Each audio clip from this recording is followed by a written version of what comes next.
Albert Einstein 1879 మార్చి 14న జర్మనీలో జన్మించాడు. వంకర టింకరగా ఉన్న తలతో పుట్టిన అతన్ని చూసి తల్లిదండ్రులు నిర్గంతపోయారు. డిగ్రీ అయిపోయాక ఐన్స్టీన్కు ఉద్యోగం వెతికి పెట్టాలని తన తండ్రి హెర్మన్ చాలా ప్రయత్నించాడు. తన మీద తనకే నమ్మకం లేని ఐన్స్టీన్ కూడా ఇన్సూరెన్స్ ఏజెంట్ లాంటి మామూలు ఉద్యోగం చాలు అనుకున్నాడు. 1902లో స్విట్జర్లాండ్ రాజధాని బెర్న్కి వెళ్ళాడు.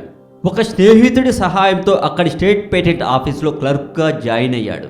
జర్మనీ పౌరసత్వాన్ని వదులుకొని స్విట్జర్లాండ్లోని స్థిరపడాలని నిర్ణయానికి వచ్చాడు. అక్కడే అతని జీవితం మలుపు తిరిగింది.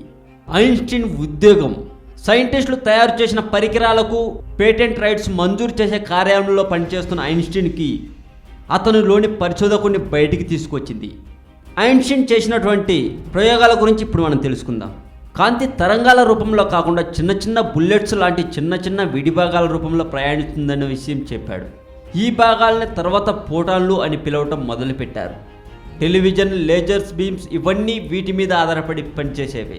భౌతిక శాస్త్రవేత్తలు అప్పట్లో ప్రతి పదార్థం అణువుల రూపంలో నిండి ఉంటుందన్న విషయం నమ్మేవారు కాదు. ఐన్స్టీన్ ఈ భ్రమలను కూడా పటాపంచలు చేసేశాడు.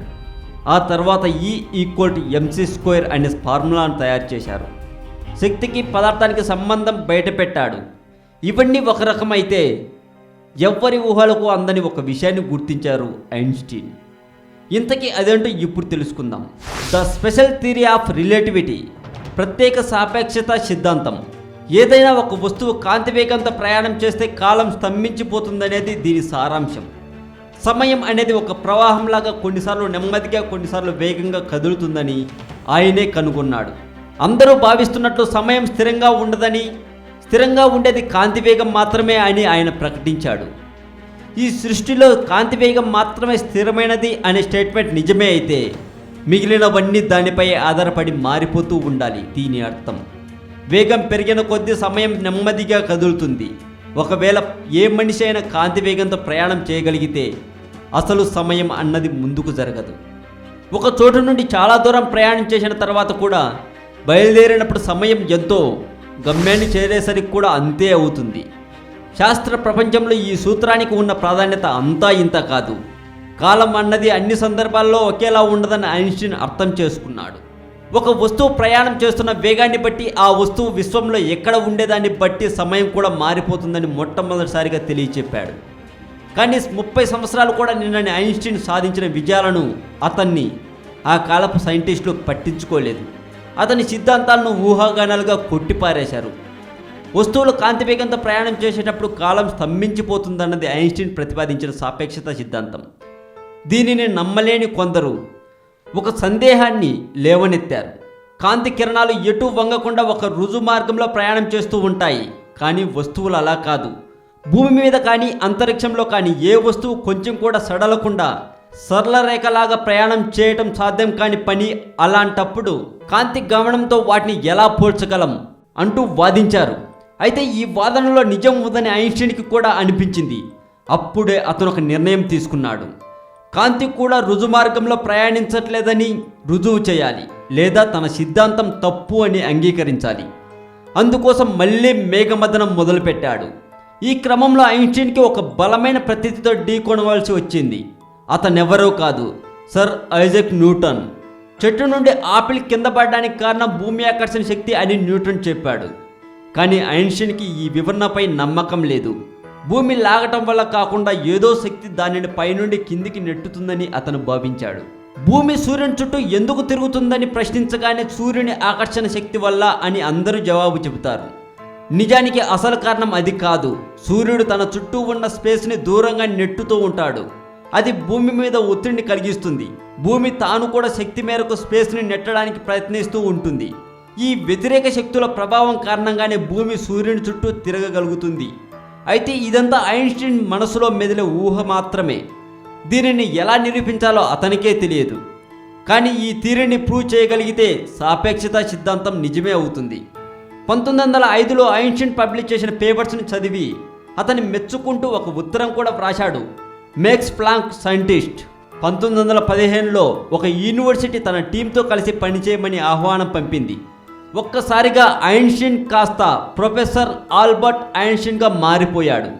ఇప్పుడు ఐన్స్టీన్ పెళ్ళి, అతను పడ్డ కష్టాల గురించి తెలుసుకుందాం.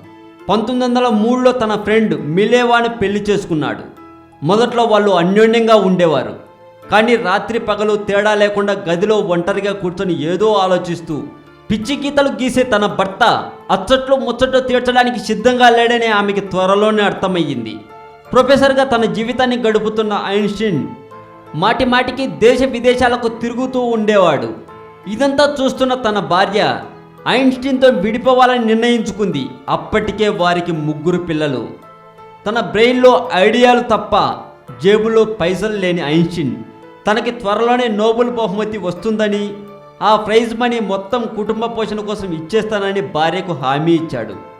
అతను మంచి భర్త కాలేకపోవచ్చు, కానీ ఏనాటికైనా గొప్ప శాస్త్రవేత్త అవుతాడు అనటానికి ఆమెకు సందేహమే లేదు. ఐన్స్టీన్ సాపేక్షత సిద్ధాంతం ప్రూవ్ చేసే ముందు రోజులు. ఐన్స్టీన్ సాపేక్షత సిద్ధాంతం ప్రూవ్ చేయాలంటే సంపూర్ణ సూర్యగ్రహణం రోజు మాత్రమే సాధ్యమవుతుంది. అయితే ఆ తర్వాత చాలా కాలానికి ఐన్స్టీన్ ప్రతిపాదించిన సాపేక్షత సిద్ధాంతం గురించి ఒక స్నేహితుడి ద్వారా ఇంగ్లాండ్లోని కేంబ్రిడ్జ్ యూనివర్సిటీలో ఉన్న ఆర్థర్ ఎడింగ్టన్ అనే మరో సైంటిస్టుకు తెలిసాయి. సాపేక్షత సిద్ధాంతం ఏనాటికైనా పాపులర్ అవుతుందని అర్థం చేసుకున్న అతను తానే ముందుగా ఐన్స్టీన్ థియరీని ప్రూవ్ చేయాలని డిసైడ్ అయ్యాడు. 1919 మేలో ఆఫ్రికా ఖండంలోని అడవుల్లో మకాం వేసి సంపూర్ణ సూర్యగ్రహణం రోజున అష్ట కష్టాలు పడి సోలార్ ఎక్లిప్స్ ఫోటోలను సంపాదించాడు. ఆ తర్వాత ఐన్స్టీన్ చెప్పింది నిజమని అందరూ నమ్మారు. 1922లో ఐన్స్టీన్ చిరకాల స్వప్నం సాకారమయ్యింది. భౌతిక శాస్త్రంలో విశేష కృషి చేసిన అతనికి నోబెల్ అవార్డు ప్రభుత్వం అందించింది. ముందు వాగ్దానం చేసినట్లు ఆ అవార్డు కింద లభించిన సొమ్మును ఐన్స్టీన్ తన మాజీ భార్య మిలేవాకు ఇచ్చేశాడు. అప్పటికే ఐన్స్టీన్ వేరొక పెళ్లి చేసుకున్నాడు. ఆ తర్వాత ఐన్స్టీన్ చాలా కష్టాలు పడ్డప్పటికీ మనకు మాత్రం ఎన్నో తెలియని విషయాలు తెలియజేశాడు. ఐన్స్టీన్ మరణం తర్వాత ఒక మనిషికి అంత అద్భుతమైన శక్తి కలిగి ఉండడం సాధ్యమా అని ఆలోచించారు కొందరు. ఐన్స్టీన్ చనిపోయాక అతని బ్రెయిన్ని బయటికి తీసి భద్రపరిచారు.